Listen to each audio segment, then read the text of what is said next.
président Ousmane Sonko tey nii la xëyee donc tey publié na lii ci page am di leen di souhaiter kooru jàmm jiital ci président Bassirou Diomaye Diakhar Faye ak a ñàkk ki ñaan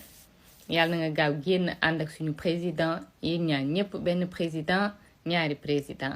promotion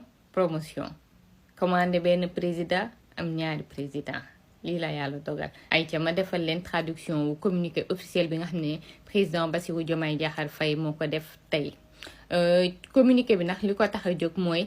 wax ci mbirum li nga xam ne moo di logiciel bu bees bi nga xamante ne coalition Diomaye président ay ingénieur am liggéey nañ ci pour sécuriser li nga xam ne moo di résultat wu vote yi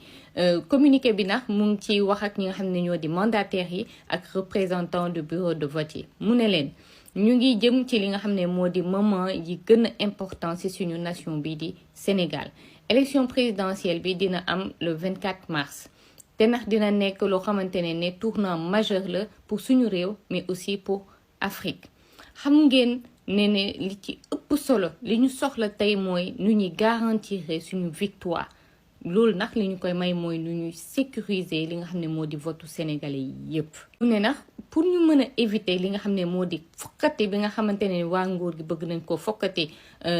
tànneefu sénégalais yi pour ñu mën a bañ sàcc gi mu am li ci ëpp solo mooy ñu sécuriser lieu de vote yi mais aussi processus bi nga xamante ne moo ñu permettre ñu yéegal li nga xam ne moo di résultat yi maanaam siiwal ko mu ne loolu moo tax na équipe bu secrétariat national à l'information ak statistique ñoom développé nañ benn logiciel bu mucc ayib boo xamante ne mooy tax ba résultat yi ñu mën koo siiwal en temps et en heure et de façon sécurisée mu ne maa ngi demandé mandataires yi yépp pour nañu jël li nga xamante ne moo di logiciel bii nii ñu def ko seen moomeelu bopp nañu dem ñu suivre formation yi nga xamante ne CNIT ak CENOP maanaam secrétariat national aux opérations électorales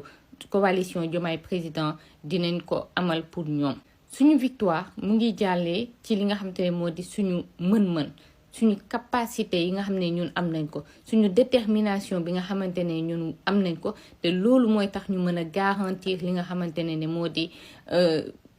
ay résultats yoo xam ne kenn mënu koo sàcc amul fenn fu ñu mën a jaar bu dee ñun ànd nañoo ak détermination en tant que mandataire yéen da ngeen war a garantir li nga xamante ne moo di élection yi vote bi résultat yeeg lépp te loolu li koy andi mooy ngeen mën a former wu pour xam li nga xam ne moo di logiciel bi ni ngeen koy mën a utiliser en même temps que processus classique bu ñu yàgg di def maanaam ni nga xamante ne noonu la état bi di fonctionner ñu jël ko rek li ñu leen di jox dañ ciy yokk rek pour suñu sécurité wu résultat maa ngi leen di encourager pour que ngeen dem vers ñi nga xamante ne ñoo di responsable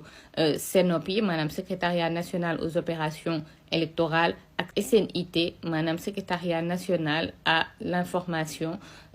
ak ñi nga xam ne ñooy def statistiques yi pour que ñoom ñu mën leen dugal ci planning de formation bi nga xamante ne ñu ngi koy nekk di def actuellement maa ngi leen di yóndee samay encouragement di leen di wax ne ñun ñëpp bu ñu àndee kenn duñu mën a tee ensemble vers la victoire. Donc voilà loolu le président Bassirou Diomaye Faye wax ma fàttali leen ne SNIT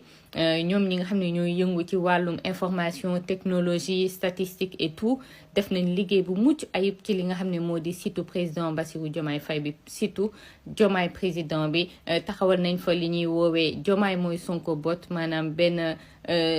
chat la boo xamante ne mën nga dem foofu noonu via WhatsApp nga mën a poser ay questions ci programme bi teg nañu tamit li nga xam ne moo di wërndomb.sn pour nga mën a vérifier sa carte électeur information yi ci nekk yépp ndax lépp méngoo na dugal nañ fa tamit programme audio bi def nañ tamit li nga xamante ne moo di lien bi nga xam ne jour élection yi bu jotee dinañ am résultat yi en direct c'est extraordinaire proposé nañu tamit depuis démb officiellement li nga xamante ne moo di diaspora 1 million de votes donc ñi nga xam ne yéen a nekk ci diaspora bi su ngeen duggee ci internet bi ngeen tapé diaspora 1 million de votes.com di ngeen gis ne benn site la boo xam ne taxawal nañ ko di ngeen mën a soit ngeen scanner pour dugg ou bien bu ngeen ko tapé rek di ngeen fa dugg objectif bi nag mooy ñu mën a parrainer 10 personnes 10 personnes yoo xam ne nag duñu ay militants wu Diomaye président duñu tamit ay sympathisants maanaam ñeneen ñoo xamante ne nañ jàpp ngeen keneen lañ nar a voteel ñu xëcc leen pour compter leen ci li nga xamante ne moo di plus la. xam nga ñi nga xam ne ñun la ñuy voteel ñooñu c'est déjà acquis mais il faut ñu dem outil ji ñi nga xamante ne ñooñu naruñu ñoo voteel ñu parrainer leen. léegi da ngeen di dugg fii ngeen inscrire boo duggee da ngay def ces informations pays de résidence monsieur ou madame prénom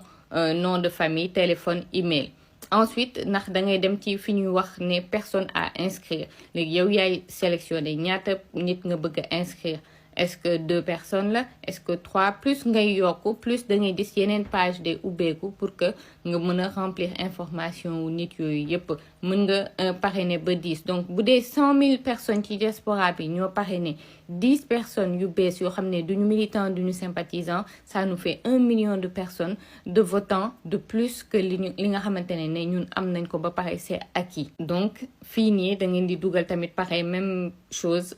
prénom nom de famille date de naissance téléphone lieu de vote numéro d'électeur ville de résidence ak pays parce que jàpp nañ ne ñi nga xam ne ñun ak ñoom a far en général am nañu information yi ci ñoom ba pare donc lii plus lay doon ngeen jéem cee xool nu ngeen ciy jàppee yéen ñi nekk ci diaspora bi. tey tamit jot nañ li nga xam ne moo di itinéraire de campagne bi donc xam ngeen premier jour bi moo nekkoon fële ci ACAPES deuxième jour bi démb Pikine ak Guédiawaye tey nag Rufisque moo ayee ak Kër Massar. donc xam naa Kër Massar moom fa la ñuy defee ndogu bi incha allah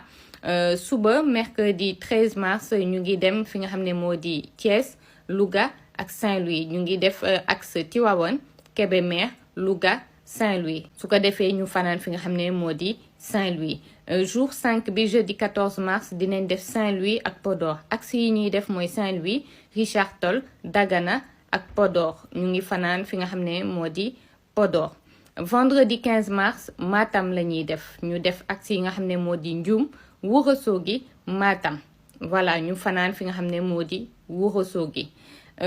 samedi 16 mars Matam ak Tambacounda ñu def axe yi nga xam ne moo di Matam Kanel Bakel Kidira Goudiri Tambacounda ak Kédougou ñu fanaan Kédougou. dimanche 17 mars ñu def Kolda Ziguinchor ak Sédhiou. ñu def axe yi nga xam ne moo di Kolda Sédhiou Bignona ak Ziguinchor fanaan Ziguinchor. lundi 18 mars Ziguinchor Kaffrine Kaolack ñu def axe Ziguinchor Nioro Kaffrine ak Kaolack fanaan Kaolack.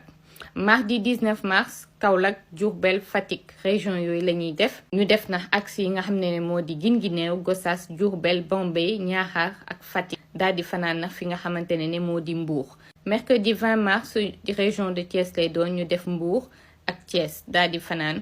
Thiès. jeudi 21 mars nag ñu dem fi nga xam ne moo di région de Louga daal di def axe Linguère ak Dara daal di fanaan fi nga xamante ne moo di Mbacké parce que dinañ def ay activités